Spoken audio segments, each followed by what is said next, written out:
hurt each other or get the authority out there, and I think that is a really important round, this round one. Trying to find an uppercut there with his left hand was Aleem, and Goodman is coming forward onto Aleem. Body shots and a good shot over the top as well from Aleem. A little left hook. That right there, Rais. This first round is more important for Rais than it is for Sam. Why? Because Rais has to tame not only Sam.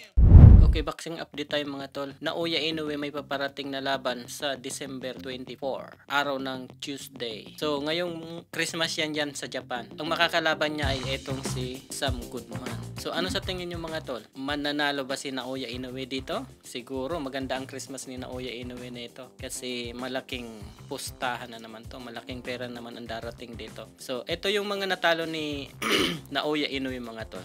So, ito nandito nga si Marlon Tapales. Tsaka ito si Fulton. So ito nga nandito rin si Donaire. So mga tinalo ni Naoya Inoue. So talagang mabigat ang kamay nito ni Naoya Inoue. Ayan na mga tol yung mga tinalo ni Naoya Inoue. So abangan natin mga tol kung ano nga ba ang mangyayari dito sa laban na to ni Naoya Inoue kontra kay Sam Goodman. So ano sa tingin nyo mga tol? Hanggang anong round kaya ang mararating nito ni Sam Goodman mga tol? Dito tayo sa mga schedule mga tol. So ngayong December mga tol, ito yung mga naka-schedule o napakarami ng naka-schedule na maglalaban niya yung December at wala pa tayong nakikitang Pilipino na maglalaban ngayon. So Naoya Inoue, Sam Goodman, Fernando Martinez. So ito. So nandito rin pala si Ryan Garcia. Sa December 30, Ryan Garcia versus Rukia Anpo.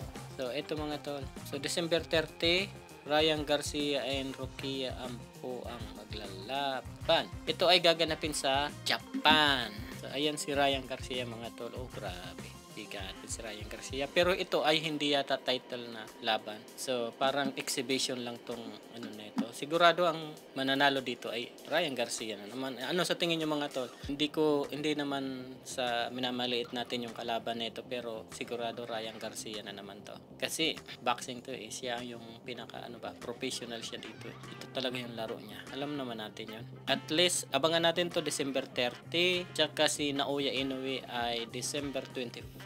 Ayan ay gaganapin sa Japan.